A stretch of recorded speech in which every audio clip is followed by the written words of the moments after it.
Hi everyone, I'm Kevin Nelson for Catholic News Break. Here's what's going on this week in the news. We begin with news from the Vatican. The Pontifical Council for Culture is planning this spring to host an international conference entitled We Believe in Sports, which will focus on reinstilling values in sports.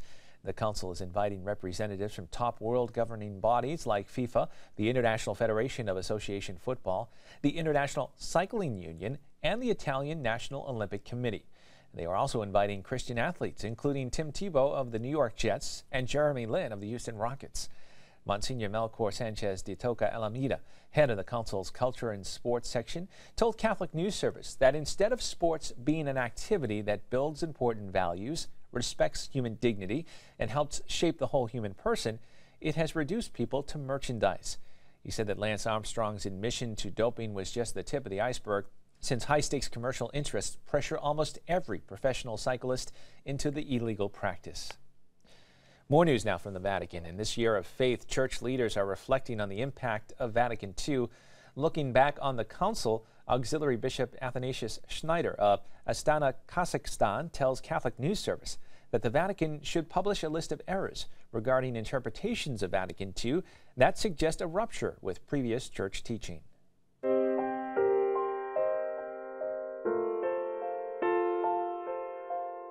The situation today, as the Holy Father said in his speech in the beginning of the celebration of the Year of the Faith, is that we are living in a spiritual desert.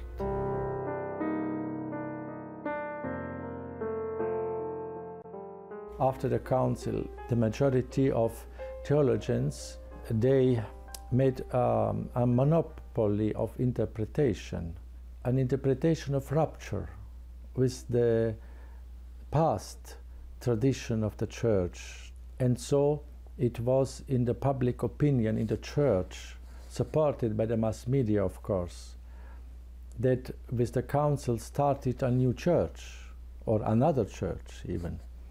And so, in view of this confusion and doctrines of rupture, interpretations, it's necessary that the magisterium publish a list of errors together with a positive addition, supplement of clear doctrinal formulations.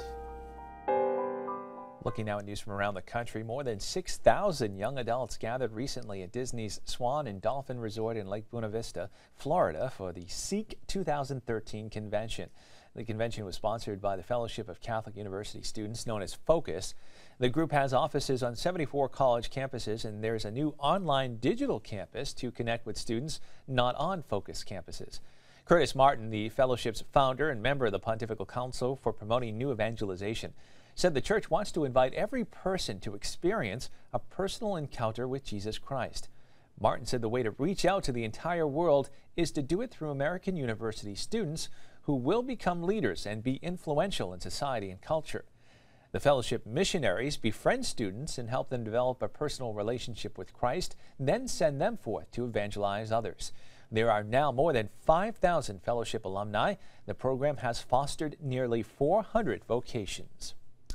Back to the Vatican now. The United States Secretary of Defense, Leon Panetta, is finishing up his last tour of Europe as secretary. During the trip, he met briefly with Pope Benedict XVI after the general audience. Rome Reports has more on the meeting and Panetta's trip. The United States Secretary of Defense, Leon Panetta, briefly met Benedict XVI on Wednesday during the third leg of his week-long European visit, his last as Defense Secretary. Panetta sat in the front row during a general audience, then patiently waited for the chance to meet the Pope. The two exchanged words for approximately 30 seconds, then the Pope gave Panetta a small gift. The man in charge of the U.S. military is also a devout Catholic. Born to Italian immigrants from Calabria, Panetta had previously met John Paul II at the Vatican. This was his first encounter with Benedict XVI. Having already stopped in Lisbon and Madrid, Panetta arrived in Rome on Tuesday. He is expected to meet with government leaders, including the Italian president and the premier. The last leg of his trip will take him to London before returning to the United States. And finally in the news, Monsignor Francis D. Kelly has been named a canon of St. Peter's Basilica at the Vatican by Pope Benedict XVI. He will be formally installed January 20th. For the past 8 years, the 75-year-old Monsignor from the Diocese of Worcester, Massachusetts, has served as superior of the Casa Santa Maria, the residence for U.S. priests studying at the pontifical universities in Rome. Monsignor Kelly is the first U.S.-born canon appointed in almost 50 years. 82-year-old Italian-born Archbishop Giuseppe De André, a retired Vatican diplomat and priest of the Diocese of Greensburg, Pennsylvania, currently is the senior canon. He and Monsignor Kelly both hold positions at the international offices of the Equestrian Order of the Holy Sepulchre of Jerusalem. The last U.S.-born priest to serve as a canon was Archbishop Martin O'Connor. In 2007, when the Pope met with the chapter of St. Peter's Basilica, which includes the canons, he said that for more than 1,400 years there has been an uninterrupted presence of praying clergy around the tomb of St. Peter. In the early centuries, different orders of monks had the responsibility, but in 1053, St. Leo IX created the College of Canons and appointed a group of priests who were not members of monastic orders.